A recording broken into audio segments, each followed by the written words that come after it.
All right, this is the Beautiful Blasphemy and TransFocus open mic to benefit Trans Lifeline.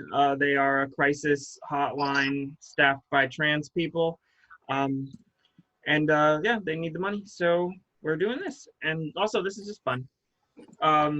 Since it's only three, potentially four of us, Amanda's reading. Does anyone want to go first?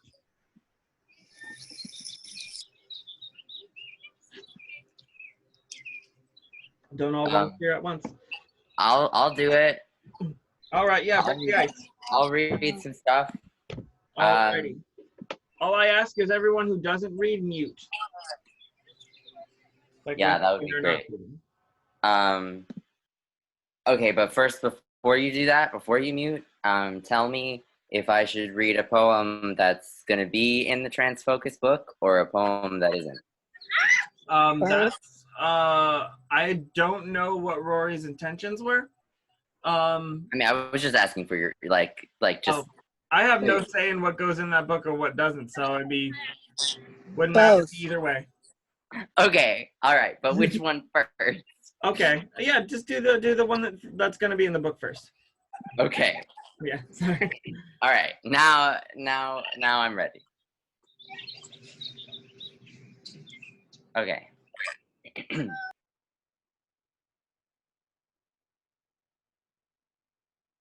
Phantom absence. 2D too long. Lost my depth in file conversion. Brain overhaul. Haven't slept to have diversions. If shock hits your heart, can it start? If there is care, must it come back to me when the night is fraying and I realize it's a dream?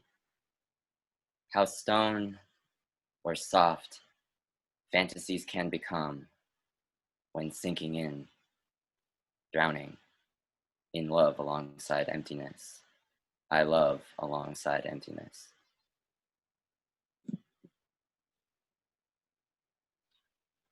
I don't know how to signify that I'm done, but that. I would clap if I had more than one hand. Snap. Yeah, thanks. that one's gonna be in the book. Oh, that's awesome. Should we all just take turns? Yeah, I think that's the way we should run it because right now there's only a handful of us. If more people come in, then we'll do more of a regimented thing. But when it's only a handful of people, we just popcorn it. Yeah. I can do something. Do it. Do something. Okay. Sorry, I was trying to wrangle the children. All right. I'm doing something from a collection I have called Octothorpe, which is what that symbol's called. It's all about the intersections of digital and real life. This one's called Aging Millennial Blues. My feet ache, my back aches, my heart aches from this overtime. 50 hours this week still won't make ends meet, let alone put a dent in my debt. But the boomers I work with won't let me forget that my generation got participation trophies. Oh, please spare me. I can't even with you, so I won't. I'm entitled, you say? You get to retire. I don't. I've been 34 years in these bones, and it's going to take 79 more to pay off my student loans, but I'm still beating my feet against this concrete floor, still breaking myself and asking for more, still scraping by with the help of a roommate, my parents, a side hustle, or four.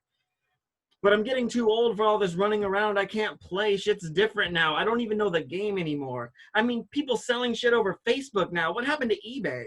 Or word of mouth? Fuck is a Snapchat? Fuck is a Cash App? I can't keep up. I've been out. Phones are all touch screens now, can't even fit in a pocket. What is this? And I miss my sliding keyboard.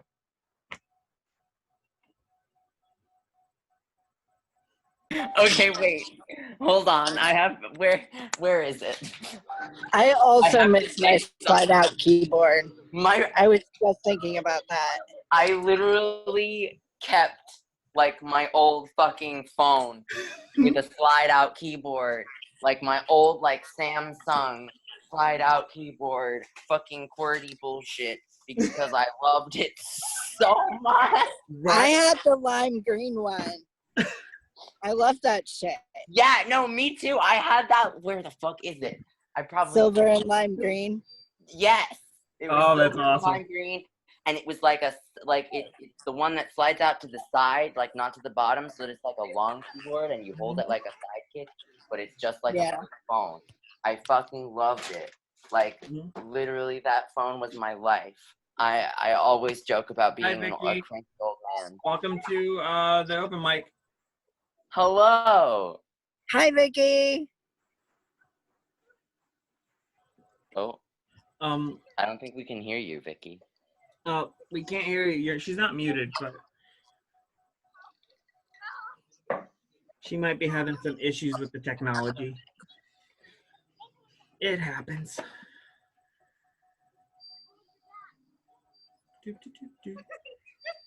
There were a couple more people that said they might be coming, so we'll see how it goes.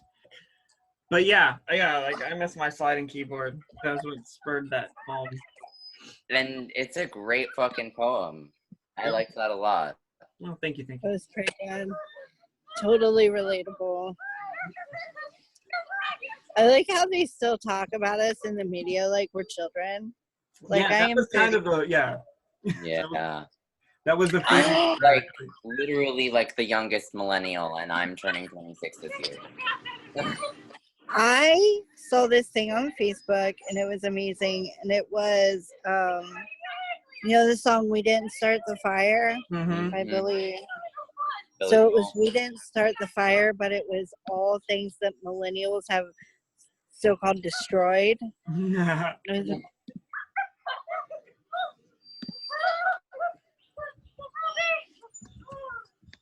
Oh, okay. Okay, I'm gonna send that link again because I found out last time we did this that any new people who come in don't see any links that were sent before.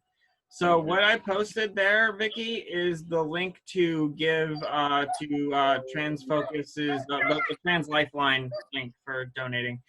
It's a crisis hotline staffed by trans people for trans issues. So.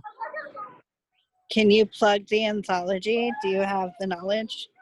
I do not. If anyone else has the knowledge, that'd be awesome for them. Malcolm has the website. Yeah, feel free to link it up. Unfortunately, Rory did not give me all the information, and it's also partly my fault. I didn't ask for it. I thought she'd be here. That's the website, at least. Awesome. Alrighty. Andy, do you want to read? Or Amanda? Sure. Is Amanda really here, or is she a figment? She might be here just to, like, listen. I'm not sure. I'm a real person. She's a real person. Okay. That's good to know. Yeah, I'll read. Yeah, lay it on us. Some trans-related poetry. I haven't done this poem in I was telling Josh, I haven't written a decent poem in 2 years, except I was wrong. I wrote a really good poem when Vertigo passed away. That's the only good poem I've written in 2 years. So this one is an old one. I actually got to perform it at the National Poetry Slam, which was amazing. Okay, I gotta get into poet mode. So this poem is called Catalyst. Markel Camaro Tai was 25 years old. On the morning of March 8th, between the hours of 2 and 5 a.m., they shot her twice, dragged her body down the highway underneath their car, and dumped her on the side of the road. And even in her death, the media didn't have the decency to grant her the last dignity of using the correct pronouns. A man wearing women's clothes was found dead, they said, as if somehow she had it coming, for daring to be different in a way that made people so uncomfortable. I watched the sheriff hold her at arm's length between phobic fingertips. His face said that the stench of her sunrise rotted flesh was the epitome of everything wrong with the world. And as I cried for my sister, this bitch actually had the audacity to tell me not to take it personally. After all, she said, people are murdered every day. Well, that's easy for you to say. Maybe if she were murdered for being a mundane, whitewashed suburbanite, people would pay attention. But she was one of mine. So damn right, I'm going to take it personally. Every time we lose another, I can't fathom why we're not rioting in the streets. I knew a girl once who named all the lobsters in the tank so I couldn't eat any of them. Would it help if I brought you a list of the victims? Dino Huansi was 28. She was beaten to death and left in a roadside dump. Amanda Gonzalez was strangled. An unidentified transgender woman, whose body was never even claimed, was dismembered and mutilated. Another beheaded. And Roy Antonio Jones III was beaten to death by his mother's boyfriend, who was trying to make him act more like a man and less like a little girl. How many more have to die before we wake up? Well, I am here to tell you that I have had enough. Yes, I will continue to jump down your throats every time you utter the word faggot or that's so gay, because that is where it starts and this is where it ends. It feels like the blood in my veins has been replaced with gasoline. And that is the righteous indignation that we need to be taking to the streets. If ever there was a time for us to stand up, it was the morning of March the 8th, between the hours of 2 and 5 a.m. Markel, I am so sorry. Let's not let it happen again.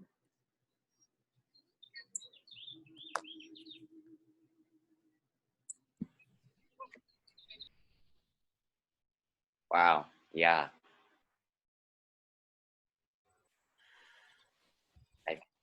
Wow.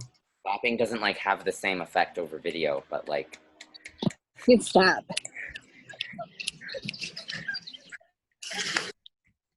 that's good. Like even regardless of like the content being so powerful, like the delivery was amazing, and the way that you structured like each like stanza about like, and the way that it was good. You knew which beats to punch. That was really good. Yeah, Andy's awesome. Oh, you're muted. Oh yeah, I said thanks. Lots and lots of practice. No, it was great. Criticism and other poets. Yeah. I remember, I think the first time I saw you live, it was, I can't remember what piece it was, but you blew me away with the first piece I ever heard from you. Do you remember where it was? Oh, it was, I think it might have been a Writing Night show. Oh, you know what? I think I met you in Skylark's backyard. Yeah. You and your wife. Mm-hmm. Yeah. No, I remember that. It was a poem that I wrote while we were sitting there because I was blowing off. I was supposed to be doing homework that night. And instead, I went to a poetry show and I wrote about, like, I'm so busy with responsibilities that I'm not living my life. It's one of those. Mm-hmm. All right, let's see. See, it's like hard to like follow that up with something, but I think I got some sad shit. Well, there was the one about your dog dying. Oh yeah, I could do my dog dying. I'll do my dog dying later. Jeez. I'll work up to it. I'll do some more righteous. I'll do something righteously angry first. Yes, let's get angry. We'll do All American, and then I'll follow that up with footnote to All American. So, I am all American. As American as apple pie flavored hookah smoke, as candy coated cancer sticks, double cheeseburgers, bacon, vodka, and quick fix diets. I am all American. As American as county fairs, as elephant ears, cotton candy, tractor pulls, and country music, as American as block parties, as ice cream trucks, backyard barbecues, sidewalk chop, hip-hop, and hopscotch. I am all American. As American as success stories, as montages set to classic rock, as triumphant underdogs, as American as ramen noodles for a month straight, as late rent, as eviction notices, locked doors, and keys that no longer open them, as stray dogs begging for their lives as the city puts them down. I am all American. As American as Saturday morning cartoons, as Sunday mass, as mass murder in Sunday schools, as Monday morning announcements and moments of static silence. I am all American. As American as booming Silicon Valley and crumbling Detroit. As American as the moon landing and the Trail of Tears. As slave-owning freedom fighters fathering our nation. I am all American. As American as hunger strikes and hunger pangs. As American as hope that persists against all odds and escape at all costs. I am all American. As American as Southern hospitality. As police brutality, color blindness, blind spots, political incorrectness. As American as trigger warnings and trigger fingers. I am all American. As American as stop and frisk policies, as dead children, grieving mothers, and white-hot guilt sitting corrosive inside an officer's gut. As American as, I swear to God, I thought he had a gun. I am all American. As American as dreadlocks and mullets, as deadbolts and bullets, as fireworks and drone strikes. I am free and in debt. I am privileged and yet left wanting. I am a patchwork quilt made of the world's scraps, a union divided in more ways than there are breaths in the lifetime. And parts of me are ugly, and you will want to look away, but you should not. After all, isn't it beautiful how I constantly always seem to be on the verge of falling apart, but somehow manage to hold myself together? I am all American.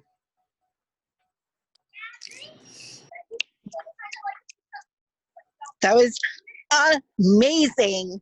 Yeah, that was pretty That was damn amazing. good. All right. It made me think of, there is this, I live in Louisville, and like around the corner from my house is a gun shop because it's Louisville. Yeah. And they have one of those like digital signs that, and it flashes, and one of the screens is a big American flag and it says love it or leave it. And I had the idea the other day, I'm going to get one of those big poster boards and write love it or change it and stick it up under their sign. That's a great idea. Thank you. I like it too.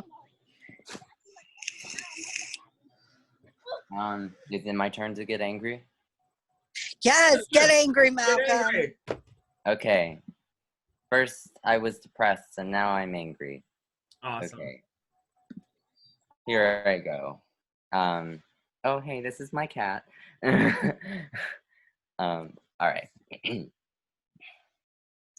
This one's a little bit longer, but it's still, like, not very long. It's called, You Didn't Ask What Was Wrong, but I'll tell you anyway.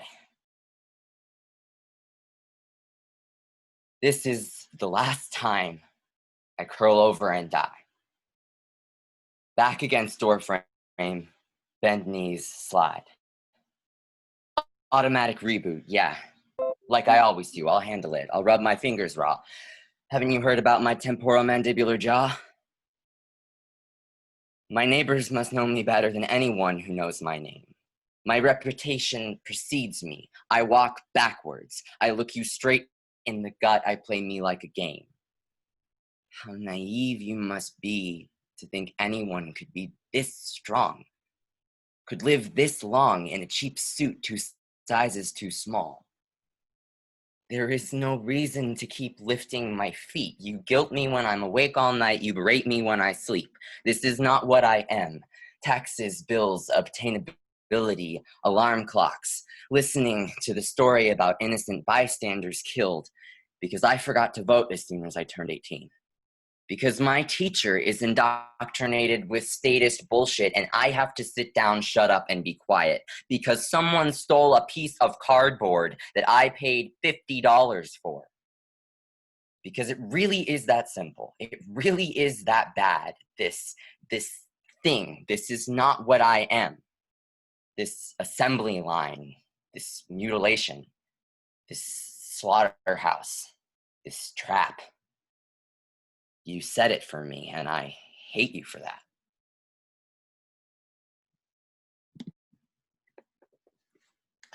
I'll show you. Yo, I got chills. I love that. I look you directly in the gut and play myself like a game. I was like, yes. Thank you. Yeah, I wrote that a long time ago, but like it's been through a lot of different versions. Yeah, that happens.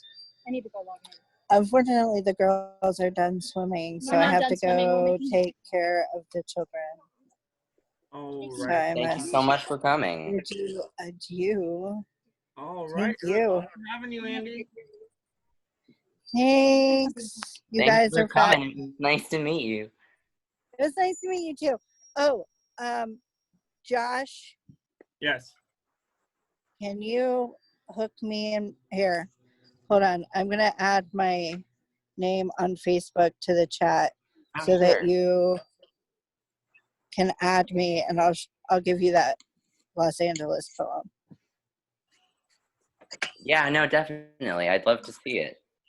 It's loading. It'll be easy to find because it's a weird name and the picture is my face. So just get my face. All right. All See right. you guys. Peace. Take care. Have a good one. Um,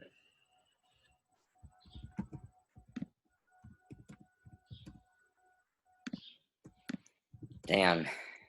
Did you see like Amoeba Music is like officially gone? what? So, oh right, you probably don't live in Los Angeles. No. The Los Angeles Amoeba Music is like officially actually finally gone. Like they had to sell the building. It's very sad. That's a bummer. Yeah. What were they known for?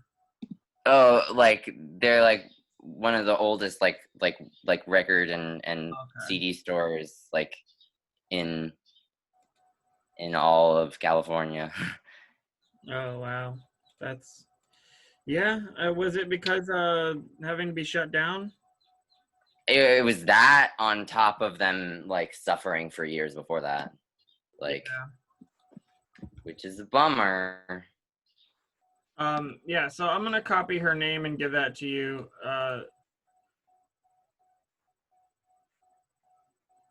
Yeah.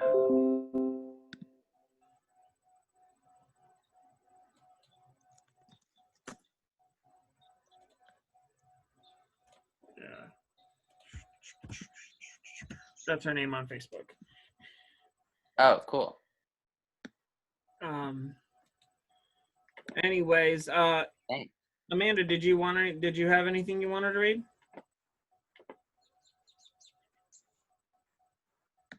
I do not. Oh, cool. So concise. I love it. I do not.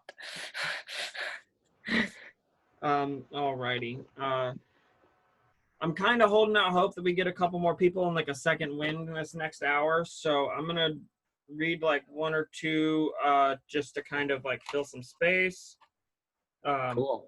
In hopes that somebody else joins. I'm gonna do like another sad one because it's kind of like it's a what's called footnote to All American. So it's a footnote to that previous poem. But it's also has a subtitle called Re-Orlando. And it was written in response to the Orlando shooting. All right. Their bodies had yet to cool into corpses. Their phones were still singing in their pockets with mothers, brothers, sisters, fathers, sons, and daughters on the other ends of those ropes, holding on to wholly hopeless, holy hope, a whole city of hearts suspended mid-beat. and the news was already blathering about what this might mean for the upcoming election. Is this where we've arrived? Is this what we've become, so comfortably numb we follow the script, we know it by heart, we point our fingers so righteous and smart and scream about walls and quarantine, about them and us. We sharpen our tongues to duel about guns and their rights, but somehow forget that the first act in this play is supposed to be one of empathy. What happened to us? Once united in the dust of fallen buildings, now we face yet another catastrophe, and we can barely shed a tear as we ready for another uncivil war. I watched this play out again and again and again. This poem is about what happened in Orlando, but it could easily be about any of them. The ones that we've stopped hashtagging about and the ones still beyond the horizon. I can't help but wonder if future students of 21st century American tragedy will mix up dates and names like Revolutionary War battles. Was Sandy Hook the black church or the gay nightclub? Was Trayvon Martin the cop or a radical extremist? What was that one a lone wolf or a brown domestic terrorist? Who said I can't breathe, and what was the context? I forget. Shit. I'm gonna fail this test. We are failing this test, America. We are letting the fear into our bones. We are letting it boil into anger. It is cooking us alive. They have told us the recipe time and time again. How and why are we still in their cauldron with their broth, acting like we think it's bathwater, like it's going to clean off all the blood on our hands? Haven't we learned this lesson too many times already?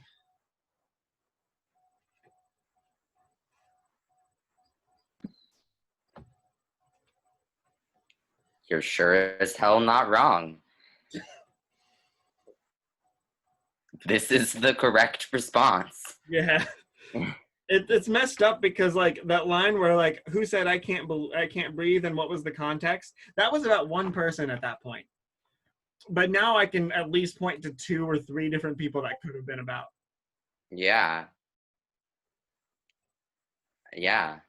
I mean, like that guy recently, George, God, I don't remember his last name. But in Minneapolis, like there's riots. Yeah. Like. Yeah. It's like Vicky's saying in the chat, another one couldn't breathe. Yeah. Like I really genuinely think like we're not that far away from people mixing up names like Revolutionary War battles. Like they can't get the tragedy right, because it happens so frequently. I'm gonna try to find something that's a little happier and maybe palate cleanse a little bit. Yeah, and then there's something going on right now. Vicky's talking about they're guarding someone named Derek's house. Yeah, she put a link in the chat. I almost don't even want to look at this point. It's too much. Oh, Ryan's on his way. All right, cool. Very cool. Yeah, so we're about to join up. Hey, Ryan. We just got done reading a bunch of sad stuff and angry stuff. Andy Line was in here just a minute ago. She killed it. It was awesome. Trying to find something not as sad to read. But this book is full of sad shit. I guess I could read Everything Defenestrated. Go for it. And we'll pop over to Malcolm, and then if Ryan wants to read, and then the police person that killed him. Oh, yeah. Okay. Okay, so that's what's going on with that. All right. All right, Everything Defenestrated. Jesus. The newly emptied hoarder's house feels lonely. There are clean squares of carpet marking where boxes were obsessively stacked in neat high towers.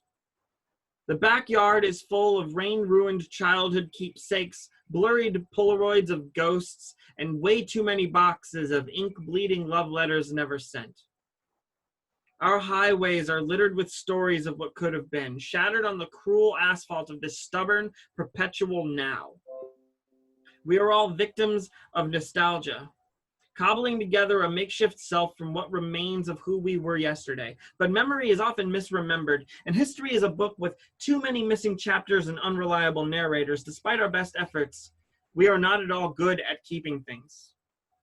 The newly emptied hoarder's house feels hopeful. The foyer is no longer unusable. You can breathe and not gag on a thick atmosphere of ammonia. The front yard has freshly cut grass for the first time in forever. We can see where a garden might grow. There is a swing out there with chains that are rusted from years of neglect. We know it's not unfixable. Nothing is unfixable. We are all survivors of the past, given a choice every day about what to keep and what to throw away, about who we are today and what relationship we will have with the things we left behind on the endless road behind us. Sorry. Tomorrow is a terrifyingly perfect white page screaming at us all, daring us to make some mark upon it. Take up the challenge, make new, but remember as you do that we are not at all good at keeping things, because things aren't meant to be kept. Send your love letters while there is still love in them. The newlyweds' first home feels like possibility.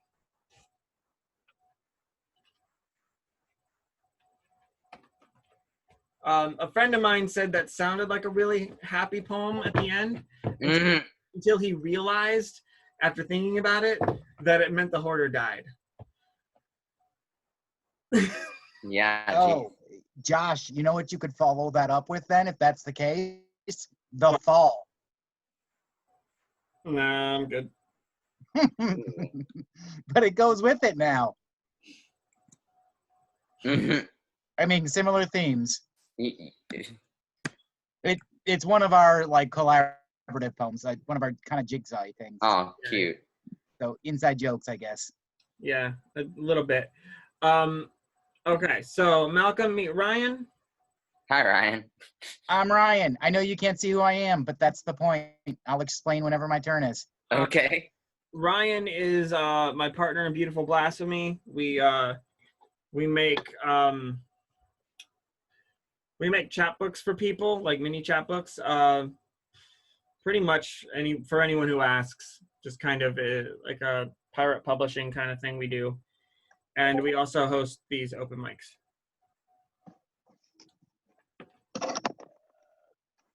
Vicky is a friend of mine that I've been trying to publish for years too. Awesome. He wants to do things differently, I guess is the right word to say. I'm looking to plug in my flash drive. That's why I look like I'm like leaning sideways, although I'm not sure you can tell. Malcolm, did you want to read one more piece? Sure. Or two, however many you want at this point. I mean, I have a couple more that are going to be in the TransFocus anthology.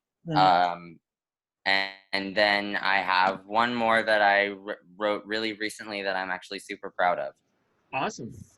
So I'll read that one, and then maybe I'll read one more from like the anthology later. But this one's called Pieces of Metal and Brick.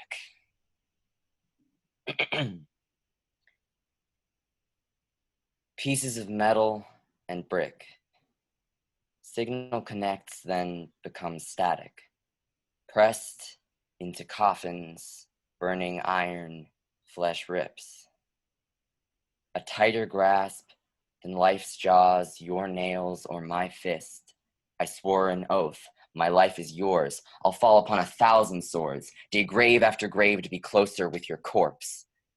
Among pieces of metal and brick.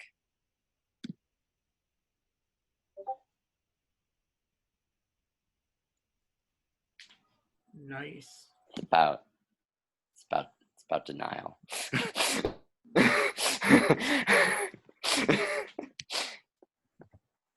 And vampires. Awesome. Okay, Ryan, you're up. I have myself muted for a second. the chat window's off to the side. I'm not sure if Malcolm has put up any of his Say a TransFocus cool stuff. thing. So when John did that, I said, well, we should do a workshop on this, how to turn poetry into songs and songwriting and stuff like that. And he's actually working on that. So we're going to be doing a work. Oh, did we lose her? Josh, you're muted. I don't know if she was actually talking to us or not. Oh, okay. She didn't know that she had I don't think she realized she actually had a mic on there. Oh, okay. I think she didn't accidentally hit. Okay. Malcolm, do you have any TransFocus stuff you put in the chat? Because I did not. I see just it. I can send you a link to the website. Sure, if you want to put that in the chat, and then people who join new don't see any chat that's in there before them. Sure, yeah. I posted something that's Vicky's constantly trying to get me do, and it's always at a time when I don't want to really do it. But there is a sort of online radio show open mic. It's called World Poetry Open Mic, WPOM, like a radio station. Mm-hmm. Cool. I sent a link up there to that if that's a thing you're into. Yeah, I looked at it. I'm looking at it right now. Vicky likes to go on there all the time, and she read one of the poems that I wrote that she inspired. Oh. What else was I gonna say? On the publishing side, you can hit me up later, but I have had an idea for a while to work. I'm an ally. I'm straight and cis and all that good fun. I march in the pride parades in a rainbow V for Vendetta outfit. The point is to kind of, V for Vendetta's idea was that the idea was more powerful than the man. So the general idea is for me to erase my identity and become more about the idea than a person. Hey, man, I mean, like, we need straight people to show up, like, at the marches, too.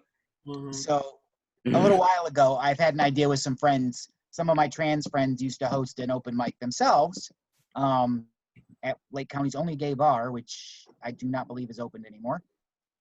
I wanted to do a book called Trans Manual, kind of a pamphlet to sort of help anybody that's trans get some stories about the different changes they're going to go through. Like, this could be for new people or old people, but being that I'm not trans, it was going to rely heavily on me hitting up all kinds of trans people that can give me accurate stories. So that's good. Yeah. I always use these things to promote myself too. Yeah, just I would probably go speak to Rory and all that, but just I will do that. That was my only promotion tonight. No worries. Like, so shit, like everybody's always looking for somebody to publish their shit. And we will publish anybody who wants. We make little bifolds and distribute them for free, print and digitally. I will probably hit you up for that. I will glad to print your words. I have so much fucking writing that isn't going anywhere. Yep. And I've stolen quite a lot of Josh's. He's been gracious enough to let me steal a lot of his stuff. But we have 20 some odd books we publish, I think. That's amazing. And we just started the Amazon process, but they don't let us do it for free. Yeah. So I have this fancy weird camera in combination with the background, which kind of lets me erase my identity. And I don't know how it does what it does, but that was sort of the point of this. And since this is trans focus, I thought it would be a little more appropriate to have it be less about my identity. So I'm going to read some things about my identity.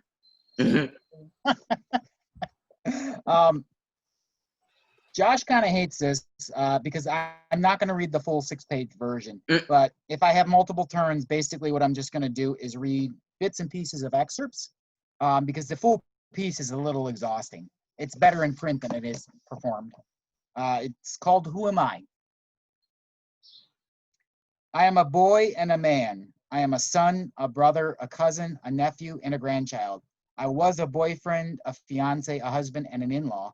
I am a bachelor. I am surrounded and abandoned. I am a family man and a loner. I am a friend and an enemy. I am fun and an annoyance. I am a lover and a hater. I am creepy, cruel, and harsh. I am tender, loving, and inviting.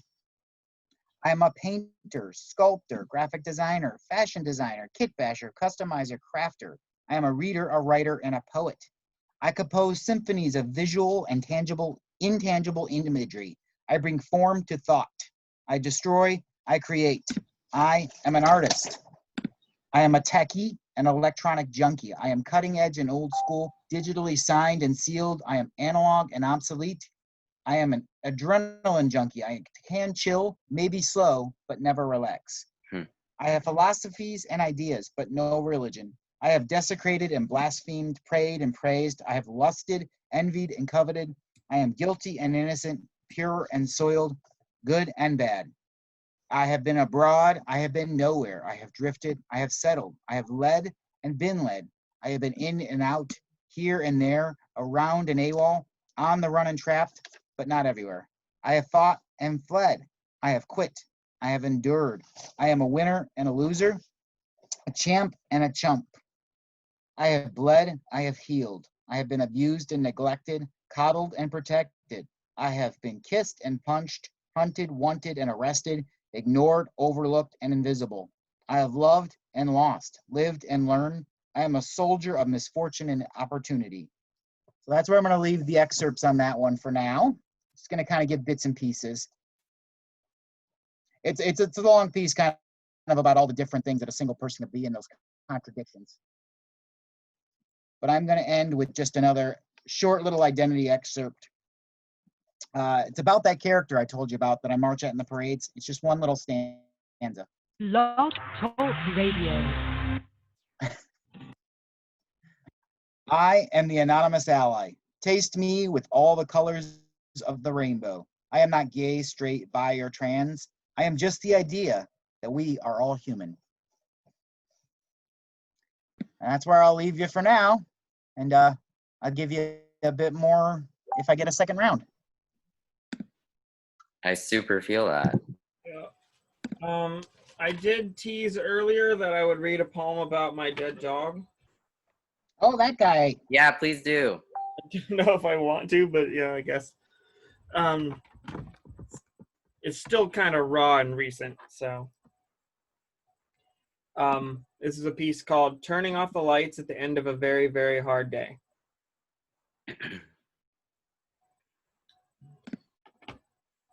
Hold on, yeah. That's just Vicky saying something. Okay.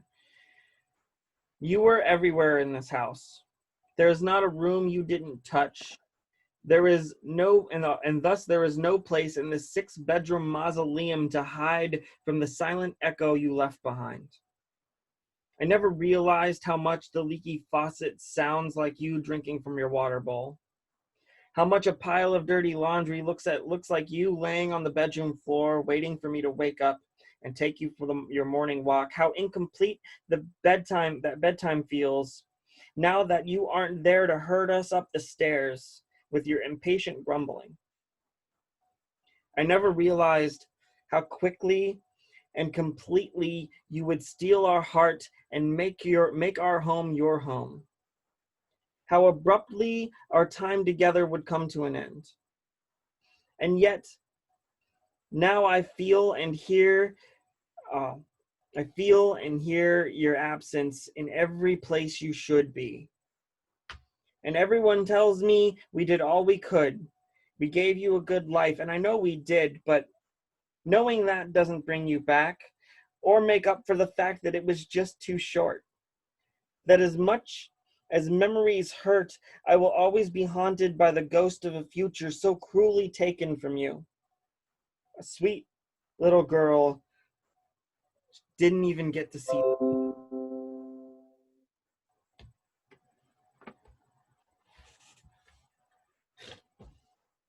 Wow. I like had to pet my cat. Yeah. I totally feel that, man. Yeah, it sucks.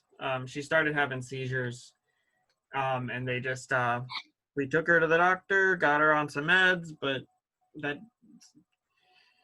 it got too frequent and too and just one morning it was one after another. We took her to emergency vet, and by the time we got to the emergency vet, they said that her temperature had gotten so high that she was pretty much brain dead. My God, It happened like that. that's so awful. Yeah. So I'm so sorry, man. it is what it is. It just sucks. Hey, yeah, no, it super sucks. Like, it's not your fault. You don't have any reason to feel bad. I just like it, man. Yeah. Anyways, so anyone got anything happier than that? I got something really, really sad that your shit all made me think of. But I don't know if you want that. I mean, we can do another sad one, and then we'll have then we can I can try to bring it up with like something else, and then go back to Ryan. You're expecting me to have stuff that's not sad? I don't know, man. I'm trying to figure I'm the out wrong person for that. whether we can. We're just all a bunch of angsty white boys, like, Yep. just reading poetry at it. I don't This is how we deal with the mental illnesses. know. Okay, I can read another poem, or I can read something that's like kind of a piece of short prose. Both work for me. Okay, this is something that I wrote like a month or two ago. It's like not super long. It's probably like a page and a half at most, like not even. It's called Love Letter to Each New Person I Meet. But that's probably a working title because I don't like it very much. When I make you laugh, it makes me more proud than I've ever been in my life. When I was standing in the backyard of a house in the valley, when I was standing at the top of our neighborhood mountain, when I hear you sing, time becomes nothing. I am covered in glitter and saying no thank you to Coke from old men. I am being driven home by my mother after my abuser offered up as a unicorn to her ex-boyfriend. I'm sitting at a table surrounded by people I barely know, while a drunk girl who just got her heart broken loudly begs me to fuck her. I repeatedly refuse. Closing my car door, I am preparing to go to downtown, Bakersfield, Westchester, Rosamond. I am playing video games at my best friend's house until 2 a.m. for the very first time. The years spent on our games of make-believe. I am reading the email that says she no longer wants to be friends. When we make eye contact, I'm on my bed, holding the woman I plan to marry as she cries, and she tells me that the way I stroke her hair is comforting. It is the sincerest compliment I can remember her giving me. I'm in Ohio exposing myself to black mold so I can be yelled at about a light bulb by a rich girl who asks me to lie to protect her feelings. There is a lake I circle many times, a tower of old stones, so I insist on climbing it and feeling it with my hands. I'm being called a feminazi by a girl in the cafeteria of community college. I am out to lunch with our mutual acquaintances, and I tell one of the men he can't have a relationship with me because I'm underage. He says, we can have a relationship, I just can't touch you. The table moves on as if nothing has happened. All of the sneaking, the near-death experiences, the time my partner's car died on the freeway, when I had to cover them with my body because we were being attacked in a parking lot, when my ears ring, when I think about the girls in high school that didn't want anyone to know we were dating. Every time I've picked someone up and carried them to bed. The men who've cornered me at parties, begging me to tell them who they are, what they want, begging me to kiss them first so they don't have to take responsibility. The boys who taught me how to play with knives, who enjoyed fighting me almost as much as I enjoyed fighting them. I am standing in a church courtyard, the gymnasium, being taunted for being bisexual. There must be one you like better, the older boy says. He will go on to date 2 of my friends, treat them both horribly, and base our entire relationship off exploiting my compulsive need to save people. He will verbally assault me when I correct him on something, and I will finally cut him out of my life. Years pass, and suddenly I receive a message saying he's sorry. I still don't know if it's genuine, or just like all the apologies he gave me before, just to manipulate me into letting my guard down. I am telling him thanks, but I can't trust that this apology is sincere. I am there again every time. Every time I look at a new face, I relive all the loss I've experienced. I miss every person that's ever been in my heart.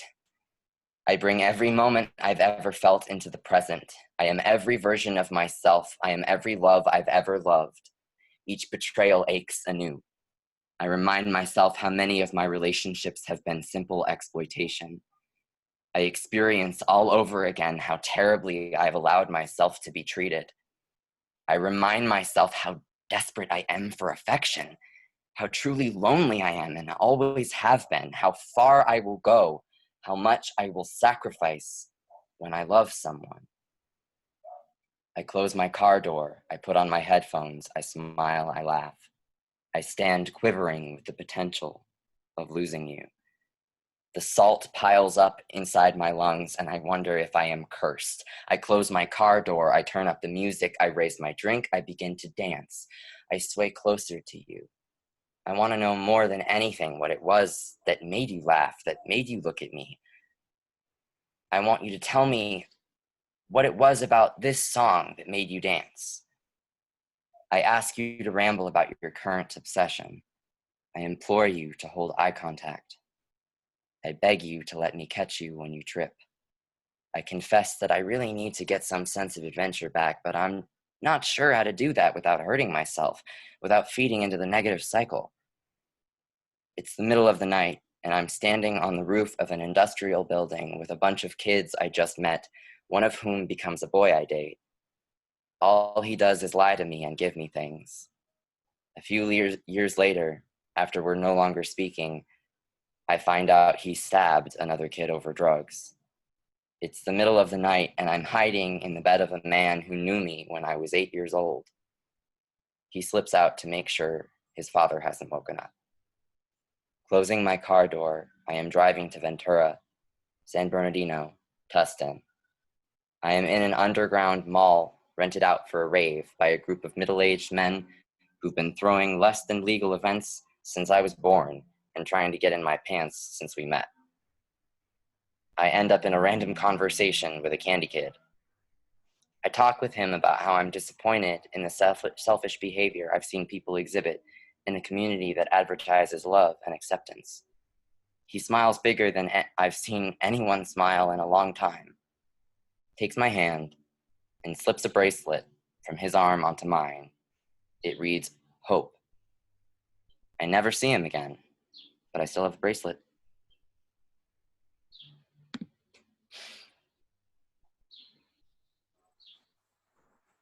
Huh. Yeah.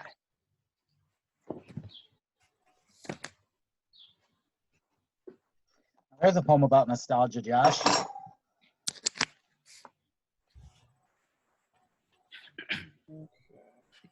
Lay it on us. I'm trying to You find. talking about me, or is it Josh's turn? I mean, we could do whatever. Go ahead and go, Josh. Turns. What are turns? At this point. Okay, so Amy, real quick question. What poem from this book? Give me a minute to look through it.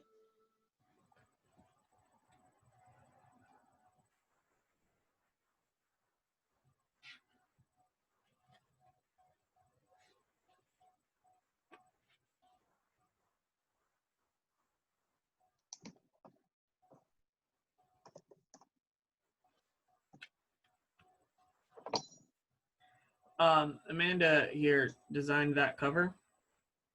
And she also designed the cover for this one. Everything defenestrated. Damn, those are both gorgeous. Yeah, she is super talented. Thank you.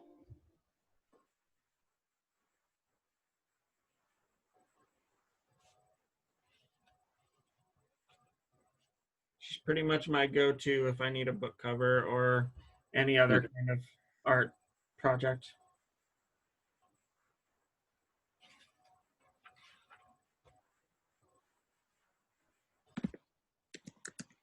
Like, I like how on Everything Defenestrated, it's like a galaxy outside the window. Yeah, I love that. Yeah, it's one of my favorite things about it.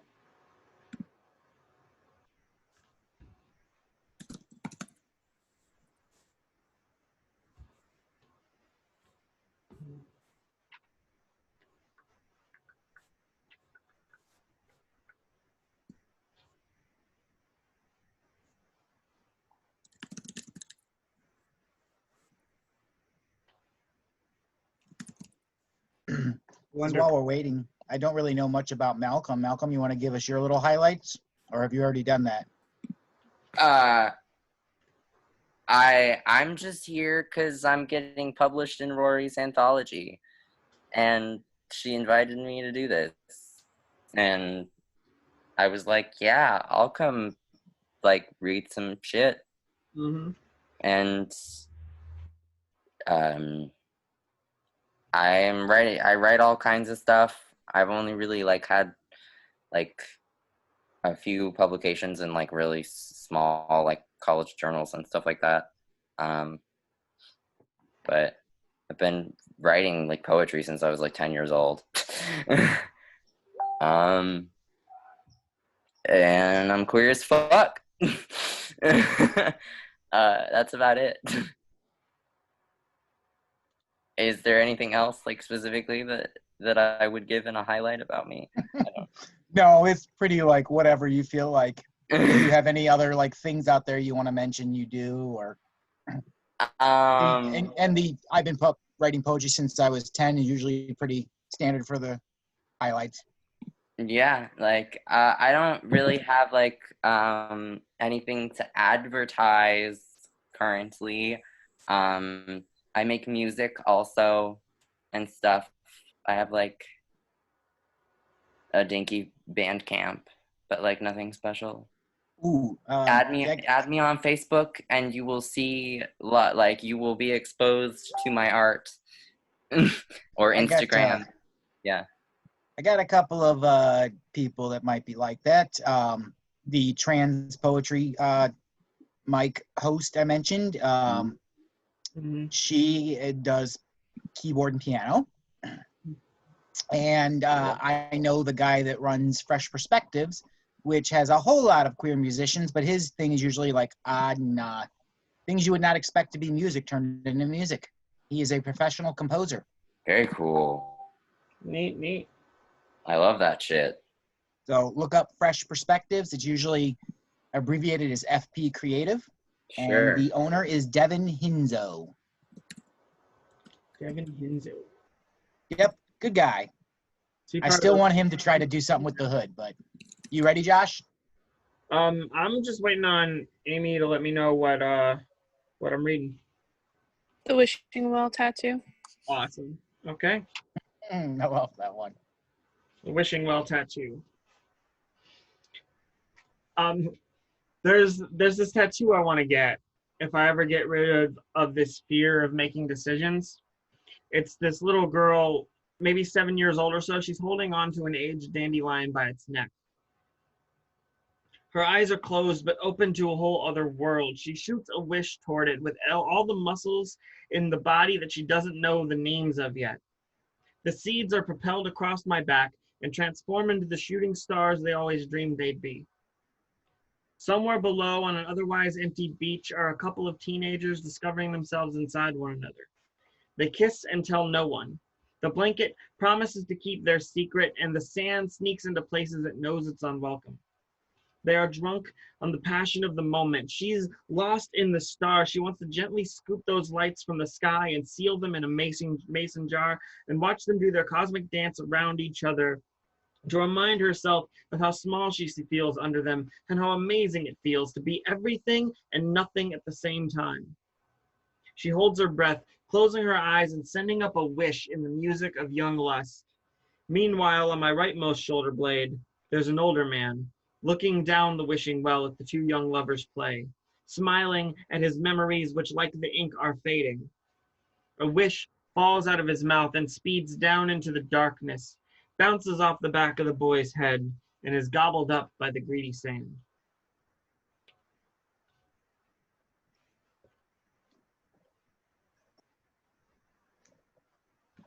I'm waiting for other people I to like agree. that way better than like the devil and angel, like shoulder angels and devils. Like I think that's like a way more accurate metaphor. I'm here for it. Josh, you know what I realized hearing that poem? I think that's like at least the third poem where you used the mason jar imagery. Well, a lot of that gets used in this collection, yeah. I kind of Maybe that's why there's a mason jar on the front. Yeah. Imagine that. Objects available. I wonder if you should take it literally once and do one of those. Is it called ekphrastic poetry? Is that the right word? I'm not quite sure. Depends on what you mean. It's that poetry where you take a picture and write a poem about it. I don't recall what that's called. I'll Google it. I'm not pronouncing it right. Because what you said sounded like acrostic, and that's a different kind of thing entirely. Is it? I'm gonna be right back. Yeah, like acrostic is never mind, it's all other thing, I think. Anyways, maybe I don't know what I'm talking about. Ekphrastic. Acrostic, okay. Ekphrastic, is that how you say it? I don't know. I don't know. I've never heard of what you're talking about. I thought you meant like acrostic, which is like writing, taking a word and writing sentences for each letter in the word. Here, I got a definition. Ekphrastic, if I'm pronouncing it correctly, it means description in Greek. An ekphrastic poem is a vivid description of a scene or more commonly a work of art. Okay, I was hearing an A. I was very likely mispronouncing it because I couldn't remember the full word. Cool. Anyways, write one of those about a mason jar. I don't know. I think, like, I have images I go back to a lot. There's the break wall, there's the mason jar, there's a couple other ones, but I feel like once I exhaust that image as much as I'm going to, I tend not to go back to it after that. So I got to ask the question then, why do you go back to those ones so much then? Like, what's so special about them to you? Well, the break wall in and of itself is how I examined my own relationship with youth, and then as those poems go, it's about a person's relationship with, specifically it's like two people in that piece who are talking about how they've aged through time, and what it is they keep going back to that physical same location. So like literally it's going back to the break wall in Ashtabula and having like multiple conversations in that same space about like reassessing your life from different points of view on the timeline of your life, right? Like the first one, it's two teenagers, like kind of like scared of mortality and afraid of like the potential of eventually facing it. And then the second part, the characters are kind of in their 20s and they're talking about how silly they were to like be that serious, and like there's references to like them arguing for fun, and then in their 20s realizing that like there's a line about like debating with weapons, like language carved into weapons for savage discussion, when in reality now that they've all grown up and for the most part they realize that that language wasn't built for combat, it was built for the opposite. And so there's like, it's just about like perspective in life and how that changes. And then the third one, it's just about two people like talking about their ties to home and like what makes home home, right? They're talking about, you know, having gone to Florida and seeing these like, you know, like the difference between the ocean and the lake in Ohio, you know? So that's what the break wall imagery that I have done, like I exhausted in the 4 pieces that I've written about the break wall. It's really just constantly reassessing. Words were not meant for combat sounds like a real powerful line you should use in something. I don't remember it It's specifically literally being in it. in one of the break wall pieces. Is it really? Yeah. Oh, I don't think I've read the third one then. Poems now. Huh? Now I got to read those poems. I was gonna say a lot of your poems have to deal with growing up, and very often, like you got that one, the break wall poems. You've got the wishing well tattoo you just did, the one about looking through the photo in the attic, the one about walking down the road and looking at yourself, driving past yourself. Yeah, all of those were written in my teenage years, so it's obvious, like they're obviously in retrospect about growing up. But and even now though, you still kind of return to it, like you use nostalgia as a vehicle as a metaphor for growing up. Yeah, in a lot of ways. Anyway, so just to give some context to all the things we've been saying, Malcolm, here are the break wall poems that I was referencing earlier. Yeah. Meet me at the break wall, where we can sit. This is the first one. This is the one I wrote when I was a teenager, about being a teenager facing mortality in a not real, actual sense. Just in a theoretical kind of, you'll see. Meet me at the break wall, where we can sit. Let our eyes sip upon the lake. Let our feet soak up all there is to take as our tongues and lips get twisted, trying to manifest the nomadic thoughts warning about our minds and express in depth the questions we have yet to define. The debate will get heated but cool with smiles, silence, and time. As the seething conversation settles, I will see it in your eyes as if to say, we're much too young. You're much too young to be that damn cynical. And I smile with a smile I'll retort, well, you're much too old to be that naive.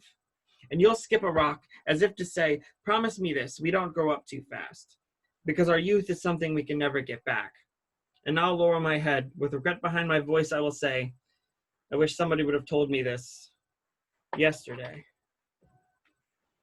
And then this next piece was written about a decade later.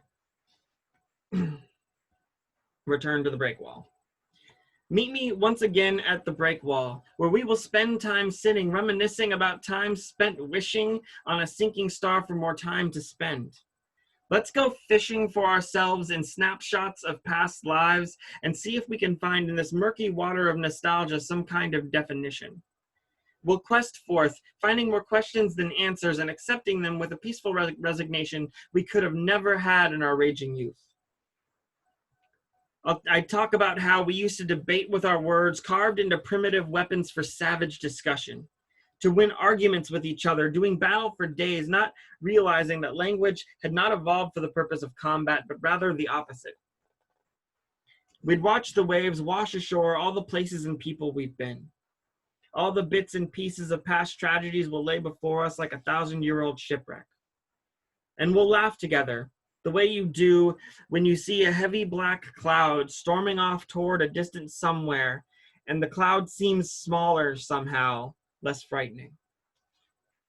You'd say something about how we were the most obsessed with our mortality when we were the furthest from ever facing it. And we'll just sit there for a while and meditate on that.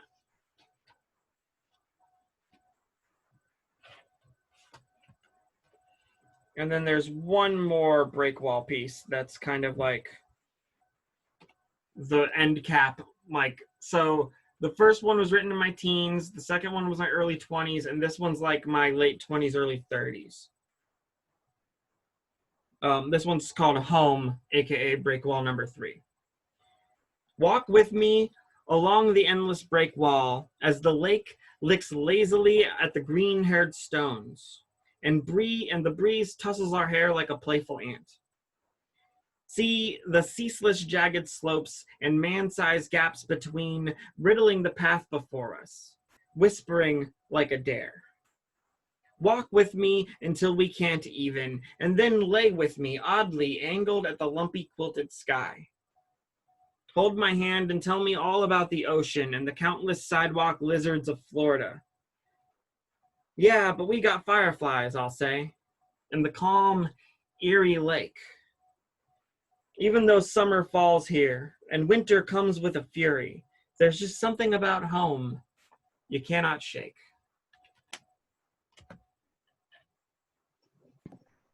So you gave me an idea, Josh. Since we've been in discussions about Break Wall to Break Wall, that book was written before you had the third one, right? Yeah, the third one is in Everything Defenestrated. So here's a little thinking. So we've been doing these Amazon books, and the smaller books we make are too small usually for that, so we have to kind of do volumes with multiple of those books. Mm-hmm. I know this is a weird thought you'll probably disagree with, but I'm thinking Break Wall to Break Wall to Break Wall. It's just 3 pieces. I know. You take the first book and then you put the third one at the end and you fill in the middle with stuff that's happened between. I don't know. It's enough. First one at the beginning, second one in the middle, We'll and the talk third one at later the end. about it. We're recording this, Ryan, so. I know we I are. actually can you repeat like the second one? The second one? There's a couple of lines in it that I like really want to like concentrate on. Okay.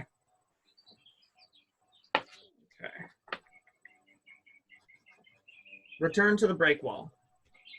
Meet me once again at the break wall, where we will spend time sitting, reminiscing about times we spent wishing on a sinking star for more time to spend. Let's go fishing for ourselves in snapshots of past lives and see if we can find in this murky water of nostalgia some kind of definition. We'll quest forth, finding more questions than answers and accepting them with a peaceful resignation we could have never had in our raging youth.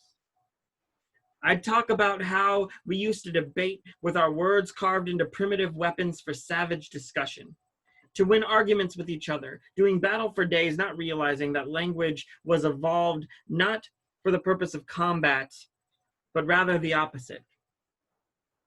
We'd watch the waves wash ashore all the places and people we'd been. All the bits and pieces of past tragedies will lay before us like a 1,000-year-old shipwreck. And we'll laugh together, the way you do when you see heavy black clouds storming off to a distance somewhere, and they seem smaller somehow, less frightening. You'd say something about how we were most obsessed with our mortality when we were the furthest from ever facing it, and we'll just sit there for a while, meditating on that. Yeah, I love that ending. You're most obsessed with your own mortality when you're the furthest away from it. I think that's like such a huge commentary on privilege, actually. Mm-hmm. And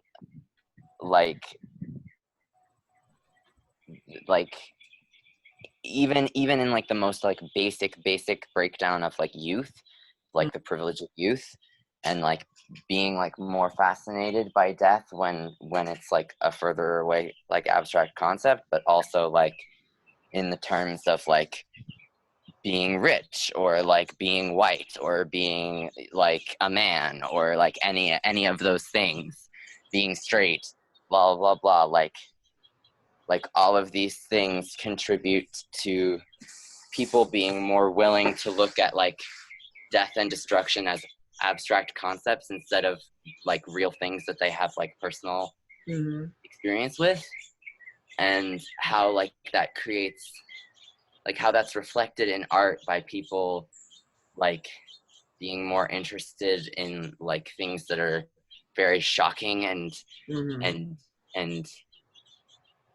like disturbing and whatever, because they're like not as close to it, so they can appreciate it more artistically instead of like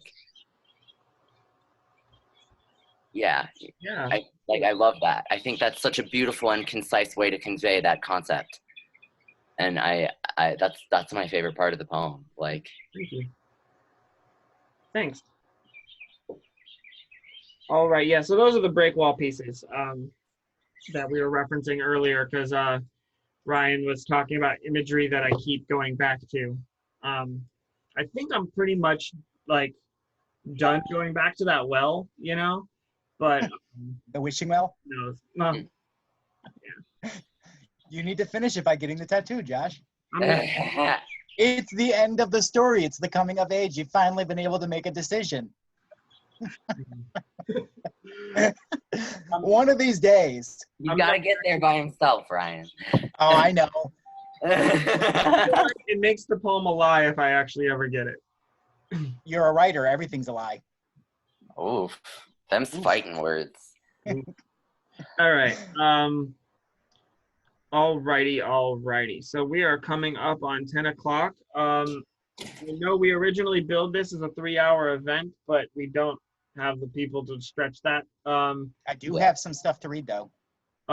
We can wrap up with some Ryan stuff, and then Malcolm, if you got anything else, and then we'll call that a Call it a night, yeah. All right. Thanks so much. Start with Ryan, and then we'll go to Malcolm to finish it off. All right. So I got a little bit of a mixed bag here. Because one of the imagery I tend to go back a lot is brokenness, and I kind of relate it a lot to, like, if you imagine a broken mirror. But that has nothing to do with what I'm going to start with. I just want to finish up the excerpt from Who Am I?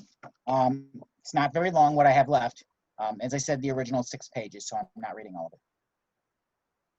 I have raged, cried, smiled, trembled, and laughed. I have been depressed. I have been happy. I have been suicidal. I have felt death. I have been lost and found. I have been broken, then fixed, stitched yet glitched, scarred but whole. I am alive. I took the chance. I let the moment slip. I walked the straight and narrow. I ran down the road not taken. I dream, some whole, some shattered. I go with the flow, but don't let the waves take me. I am shards and reflections, machinations and reactions. I am translucent pieces and parts assembled and disheveled. I am the big picture still focused on the details. I am the sum total of heredity and experience. I am not. I am more. I am everything and nothing. I am a walking contradiction. I am human. I tried to be you, but didn't know what that meant. I am me. It's all I know. Who are you? Well, I just realized, one, I was telling the truth when I said that a writer lies, because I lied about not having that brokenness thing be part of anything I was saying. And I literally said that in what I just read. Then we were talking about the fascination with death, and that was the opening to that second part of the excerpt. It had that part in there. So, hey, look, unintentionally brought it together. All right. It's all coming together. So we were talking about something, and I had a few notes about something, identity and what it means to be a man. And I'm a father, so, one of these days my kid might ask me what sort of an abstract concept like being a man is. So I started just jotting down a few notes about like a man is. Whether or not these are accurate or right or true, they were just kind of the first things that popped in my head. So if my son asks me what is a man, I will give him some of these. A man is responsible for his actions. A man will always be motivated to action. A man does not live with what is wrong. He will always correct it. A man will always choose love over hate.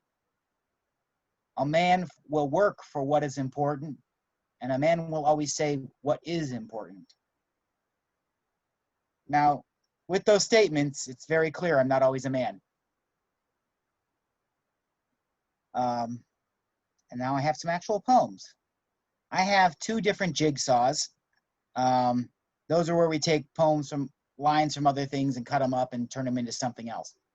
This first is actually a patchwork between me and Josh, where we started with 2 lines and wrote the middle. And it's the one I mentioned earlier, The Fall. The coy house thinks, should I let this man enter me? Although she pretends to resist at first, she soon relents, the pressure giving way and her door granting passage.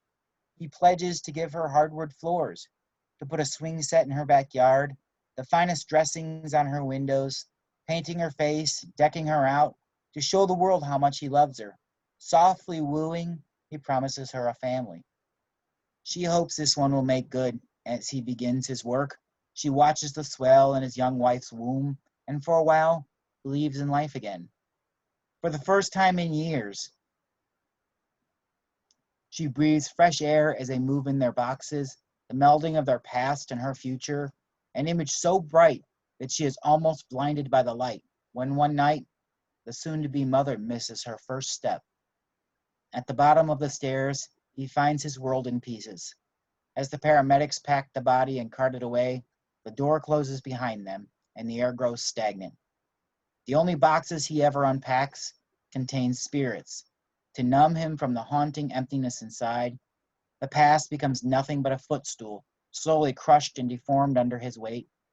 Her rooms, built to house new memories, home-cooked meals and laughter, now nothing but stale beer, chips, and wasted life.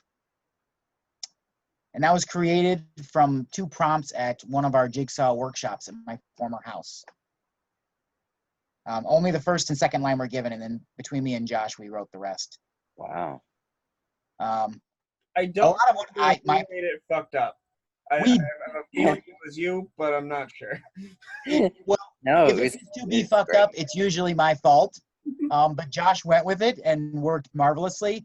A lot of that had to do is that was one of the last events I had at my house leading up to me losing the house. And that place had been a launching ground for beautiful Blasphemy. I was a decade older than the friends I met in college, so I was the only one with a house. So we had a lot of events, and growing up we did at that place. And I had to give it up to get closer to my son. Yep. That's really One last beautiful. one. Now this one, is anyone familiar with the Hessler Street Fair? Have you heard of that before? No, not really. It's an Ohio thing. It is. It's a 50-year long, kind of a hippie poetry sort of a fest. And for a number of the last years, Writing Nights had put together their anthology. So a bunch of poets submitted, and they would have kind of a poet off for whoever showed up. And I was one of the people lucky enough to be picked for that. And I showed up at the event. Not everyone in the book shows up at the event, but you can win prizes if you do. And I took quotes like I do with these readings from each of the poems read there. Every single quote I worked into a poem here. There have been some minor changes, but very few. Shortly thereafter, Hessler went on a hiatus, is what they called it, because of the logistics of putting the event together. So I called this poem Hiatus But Not Forgotten. A snake crawls about his bleached skull. Frosted night pales the moon. Let's dive into his dreams. Will this dead man tell us his tales of madness and delight? Mysterious, smoky eyes look back at me. That very breath of time. A deep breath for those unafraid to leave the sun behind. It's just a matter of time. We all fall down. Quarterly tides that lift my spirit. The truth changes with the promise that nothing can ever remain the same. Rhymes out of time where I can see the truth in each brushstroke. What would I do with such knowledge but to ask for more? There ain't ever gonna be a perfect audience. His book will never be bargain basement overstock. I'll never live that long. Poetry isn't produce. Almost nobody is looking to buy local. He is part of the people who chose to be lost. Parents often struggle to teach their children how to choose. Millennials are the forgotten ones, a generation that has no tolerance for assholes. He figured it out long ago. He was a captain without a ship, burned the ship to save the crew. His tactics had not matured. He wailed, I want to feed my mind beauty. I could eat up the kisses you lay on me each day. Chocolate love can correct a lot of mistakes, but I need to eat healthier. The music rocks me with desolation. Microphone to inform underground. In the morning, still angry with power. I stop and ponder at what I thought was the Immaculate Conception. Unshattered crystal can be torn between love me and love me not. Anywhere is better than the empty side of your bed. What is the consensus on non-abusive drunks?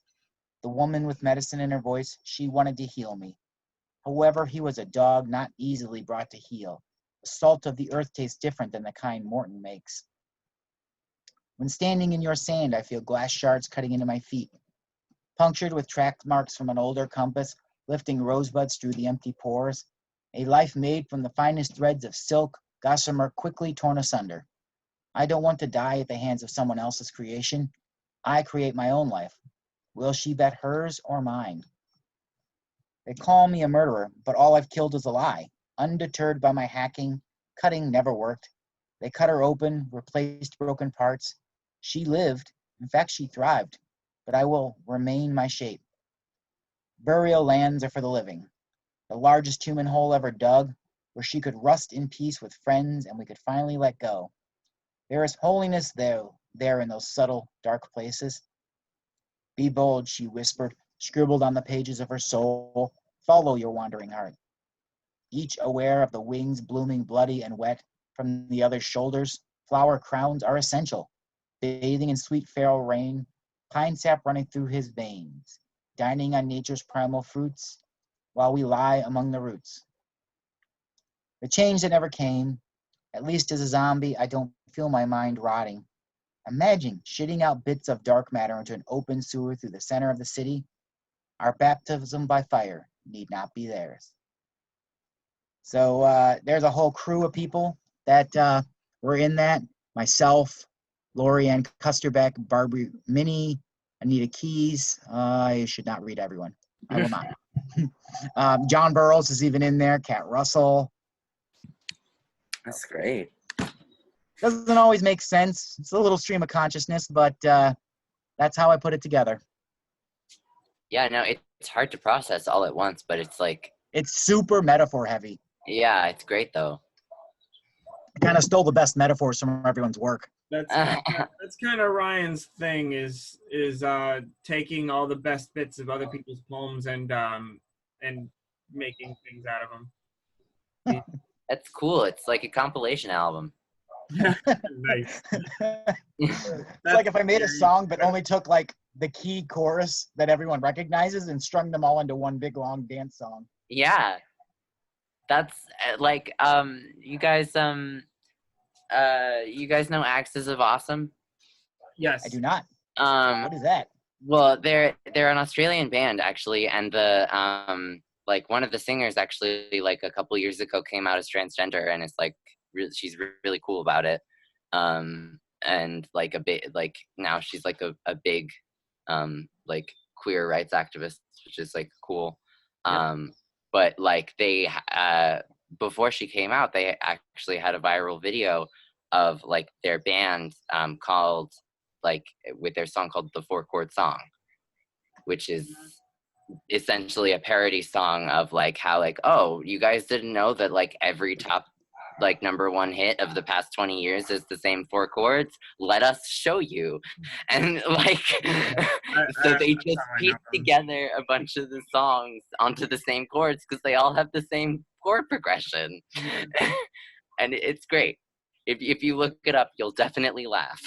Are you kidding me? I'm Googling it right now. It's really good. It starts with a fucking Trump ad, though. Where he really points out that It's not their fault. It's a randomly generated ad. Yeah, but still. Hmm. Ew. YouTube. Gross. Yeah, fuck you. Y'all, they'll take money. They're advertising whores like everyone else. I mean, we wear shirts with advertisements all over them all the time. That's true. I'm doing it right now, but that's also usually that's also especially like I wore this shirt because it says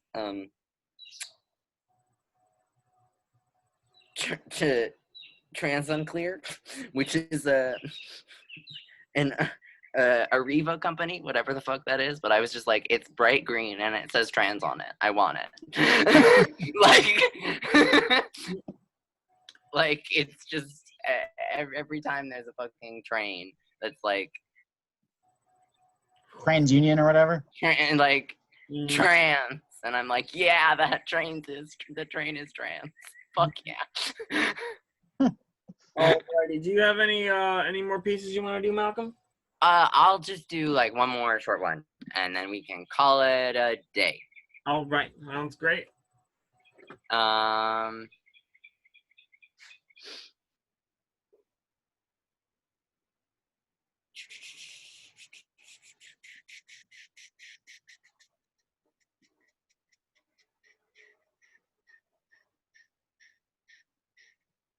I'll read this one. It's still sad, but it kind of ends on a positive-ish note. So it won't be quite as depressing to end on, hopefully. Okay. It's called Raised by a Ghost. The images of tooth and nail painted on my back flow out like food coloring from my body sitting in the bath. I was searching for somewhere to be naked, like I used to be at home, like I used to be able to be at all. I was searching for the feeling of sun on my skin, of goosebumps, ocean air, grass on my shoulders and hips. But now I'm naked on the bathroom floor with the shower running, so no one can hear my own water, so no one will question my methods. In the moments that I fantasize about cutting open my chest, I tilt my head back and imagine there is a hand running through my hair, a mouth right next to my ear. I can feel how much you're shaking. I'll take the part of you that's hurting.